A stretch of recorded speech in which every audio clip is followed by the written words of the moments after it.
Okay, so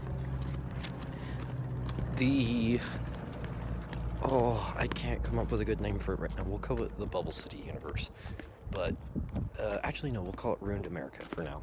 Anyway, Ruined America universe is set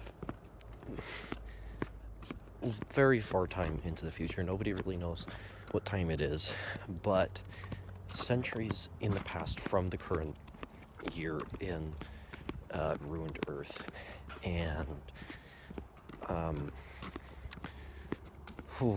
this is going to be interesting. So centuries from the past centuries in the past of ruined Earth, and like who knows how long in our future there was a huge nuclear war that devastated the face of the world. And scientists were like, oh, that's coming, like a while before the bombs even started dropping. So they built these bubble cities, which is basically a city within this huge dome of material. Nobody really talks about what the material is. There's suspicions, like there's, people think, oh, maybe it's just, really powerful plexiglass or something like that. But whatever it is, it's see-through, so it still allows sunlight in. And so like plant life and stuff can flourish. But it somehow protects people inside the bubble from the effects outside the bubble. It has air filtration systems, so clean air is constantly coming into the base, kind of being recycled from the noxious fumes of the ruined America. And then people just kind of live normal lives. Most people base their calendars on when the bombs stopped falling. They don't really have a name for it. They just say, it is 45Y, which means it's 45 years after the bombs fell, and it stopped falling. So the current year is about 625Y. And there's several bubble cities. The big one that kind of shows up a lot is Steel York, which is the largest bubble city in America. It's the second largest in the world, second only to the Antarctic bubble.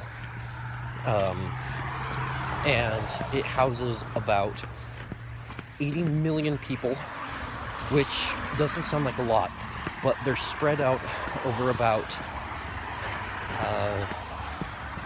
I can't remember the figures. Anyway, spread out over about 90% of New York and a tiny bit of Vermont and Maine and a bunch of those states.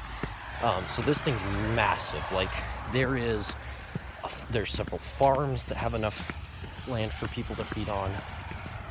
Like this bubble is massive. It houses about 80,000 people, plus tourists and stuff, and representatives of the other governments.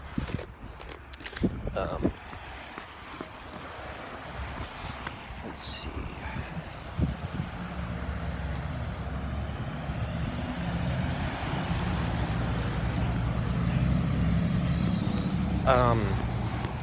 There's also the outposts, which are basically government bases that were created to allow research on the nuclear wastes. But those kind of fell apart. A lot of people were like, why are we even stuck in this place? Like, it's basically a bubble city, but a lot smaller and definitely not intended for extreme periods of stay. And so a lot of the outposts are abandoned. There are a couple in remote parts of the world. Like there's one in Hawaii that is completely self-automated that periodically sends reports to the Washington, D.C. bubble. And then there's also one on near the North Pole that's run by a team of about 4 people. No one really knows what's going on up there. Like they don't send reports out, but they don't send reports out a lot, but they do send reports out like kind of sporadically, but on average about 2 or 3 months apart. And just kind of, this is how the polar ice is doing.